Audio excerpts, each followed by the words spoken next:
PR পদ্ধতি একটা proportional পদ্ধতি, এটা প্রপোর্শনাল রেশিও পদ্ধতি, এটা পরোক্ষ নির্বাচন।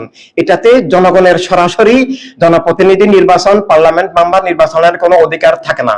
এখানে জনগণ একটা মার্কায় বা একটা দলে ভোট দেয়, আবার সেই দলেই যত ভোট পেয়েছে সেই ভোটের অনুপাতে একটা কিছু আসন পায়।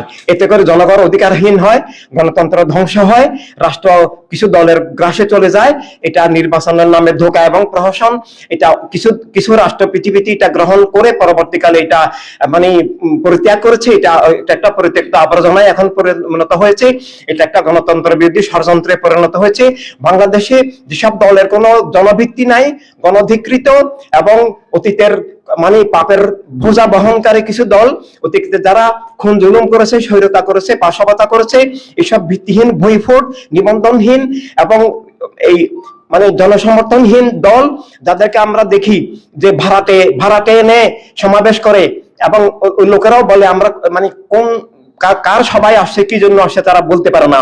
এমনকি আজকেও আমরা দেখতে পাচ্ছি যে সরকার কোষাগার ব্যয় করে দলীয় সভা করছেন এবং 8টা ট্রেন দিয়েছেন সরকারি কোষাগার, জনগণের ট্যাক্সকে, গরিব লোকদের এই ভ্যাটের ট্যাক্সকে এভাবে একটা দলের পিছনে ব্যয় করা, এগুলো দুর্নীতি, এগুলো পাপাচার, এগুলো অপরাধ, এগুলা আমানতের খেয়ানত। আমরা দেখলাম একটা ট্রেন 670 আসন, মাত্র 17 জন প্যাসেঞ্জার, কেউ আসছে না, কেউ ওনাদেরকে মানুষ চিনে গেছে। তো এভাবে আসলে পিআর নির্বাচন রাষ্ট্র জবরদখলের, গণতন্ত্র হত্যার, জনগণের অধিকার হরণের একটা ষড়যন্ত্র। এবং পিআর এর মধ্যে দিয়ে আমি যদি আমার এলাকায় কাউকে ভোট দিলাম, কিন্তু এখানে কে আমার প্রতিনিধিত্ব করবে, আমার সুখ দুঃখে আমি কোথায় যাব, কার কাছে যাব, আমার সমস্যা সংকট কার কাছে বলবো, এবং তিনি আমার কাছে দায়বদ্ধ থাকবেন না, কারণ তাকে আমি নির্বাচন করি নাই, আমি ব্যক্তিকে চিনবো না, আমার এমপি নাই।